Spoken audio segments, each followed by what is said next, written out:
Hello everybody. Today we're going to read What Lincoln Said by Sarah L. Thomson. Let's get started. The world seemed wider and fairer before me. That was how Abraham Lincoln remembered the day he earned his first dollar. A farm boy, Abe could plant and harvest, catch fish in the creek, split rails for fences. He could build a boat. One summer, he ferried passengers up and down a river. Two men hired Abe to row them out to their steamboat. Abe thought they might pay him a quarter. Then each tossed him a silver $50. I could scarcely believe my eyes, he said. By honest work, I had earned $1. What else could he do if he tried? When he grew up, Abe left his father's farm. He worked on a riverboat, clerked in a store, marched as a soldier, but never fought a battle, and he sat under trees reading books on law. He planned to make a new life for himself, and studying law was the start.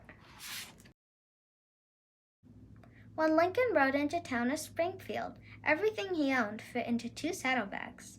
He didn't know a single person there. "I'm quite as lonesome here as I ever was in my life," he complained, but 6 months later he was working as a lawyer. Nobody called him Abe anymore. They called him Lincoln or Mr. Lincoln. When people were accused of crimes or needed to settle arguments, Lincoln presented the case to judge. Nobody worked harder than he did. "Leave nothing for tomorrow that can be done today," he advised. "Resolve to be honest at all events."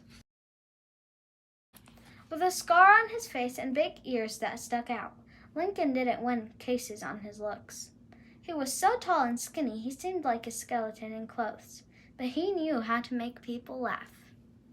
When someone called him two-faced, he shot back. "If I had another face, do you think I would wear this one?" Arguing about laws in court wasn't enough for Lincoln. He became a politician so he could make laws. His wife Mary encouraged him. She believed he could even be president. The idea made Lincoln laugh. "Just think of such a one as me as president," he roared. But maybe Mary knew something her husband didn't. In Lincoln's times, there were about 4 million slaves in the United States. Slaves were humans being treated like animals, forced to work, bought and sold, chained, beaten. "If slavery is not wrong, nothing is wrong," Lincoln said. He ran for president after all, promising to keep slavery out of new states in the American West. Lincoln won the election. After his victory, several southern states decided to break away from the country. They wanted to make a new nation where slavery would always be legal.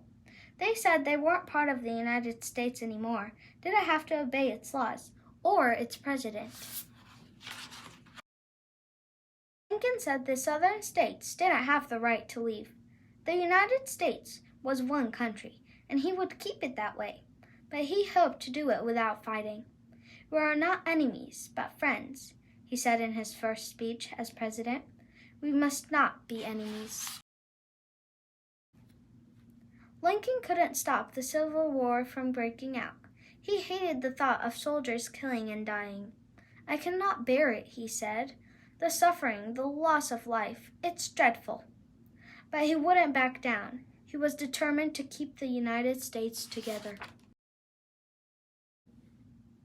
After 2 years of fighting, Lincoln made a decision.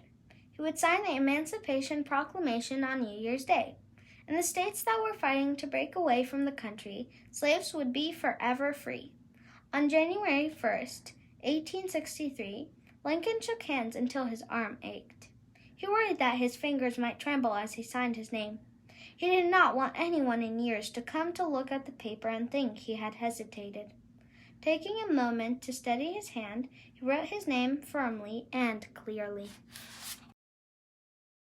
Lincoln knew one thing. Nothing else that happened in the war, nothing else that happened while he was president, would be as important as this moment. "If ever my name goes into history, it will be for this act," he said, "and my whole soul is in it." The end. Thanks for watching. If you like this video, please like, share, and subscribe. Bye!